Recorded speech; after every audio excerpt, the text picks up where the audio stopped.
Good afternoon. I'm Brian Hickey, and I'm here to talk about performance standards today.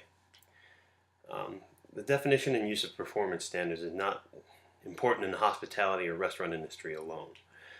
They're used by all business to some degree, as well as in education, military service, and in government. I've identified 5 points that I think are imperative to success when defining performance standards. The first is to identify the difference between goals and performance standards. If you fail to make a distinction between the two, then not only will your employees misunderstand you, but you also won't be able to ensure your employees are meeting the needs of your company. Leon Noon, a management consultant in Australia, writes, "A goal describes your destination. A performance standard describes how you'll know you've arrived."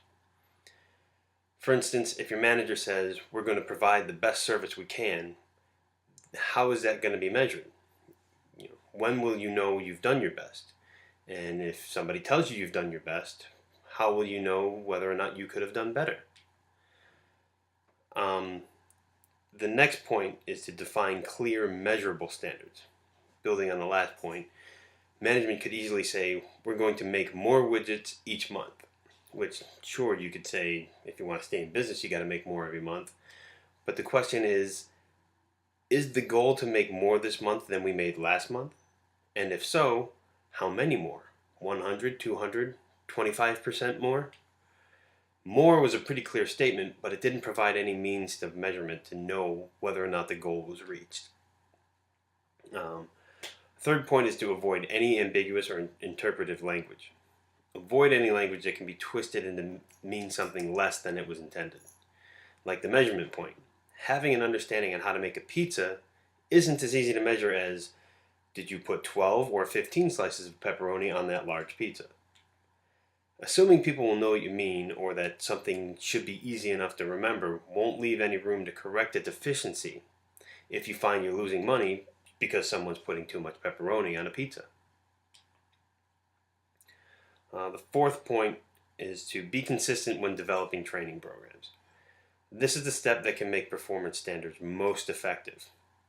If clear, concise, measurable standards are built into your training program and kept consistent when that trainee moves to the job, then every employee will be familiar with them and can easily know what's expected of each other when they work together. The fifth point that I added in myself was that you need to script the critical moves. Nobody likes being told what to do when an answer is obvious, but what happens when the obvious choice isn't available? I'm quoting from a book called Switch, written by Chip and Dan Heath, and they've done a lot of research on how to make change with management and industry when change is hard, when the culture is opposed to doing change. A lot of very interesting points in that book, and I put it into the resources in my reference list. So if anybody's looking for more management advice, that's a good place to find some. But one of the stories that they researched in their book, back in 1995, Brazil privatized its failing railroads. One of the branches put a really young executive in charge, and they gave him just $30 million to run the railroad. In order to fix everything, it would have cost hundreds of millions of dollars. But here was a young guy who had just a little bit of money to make the railroads run. In order to do so, he came up with 4 simple rules. And I'm paraphrasing here, so I apologize if it gets confusing. But rule number 1 was to unblock revenue. In other words, he would only spend money that was going to pay money back in the short term. The second rule was to minimize his upfront cost. So he didn't spend a lot of money on repairs, even if it was going to cost him more money in the long run. He needed to minimize his money up front so he could spend that on, small-term or short-term investments.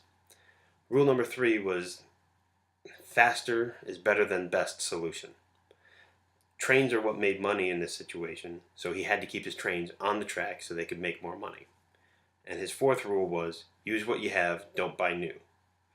So in less than 5 years, he took a railroad that was $80 million in the hole every year and turned it into a $24 million profit every year from 2000 on.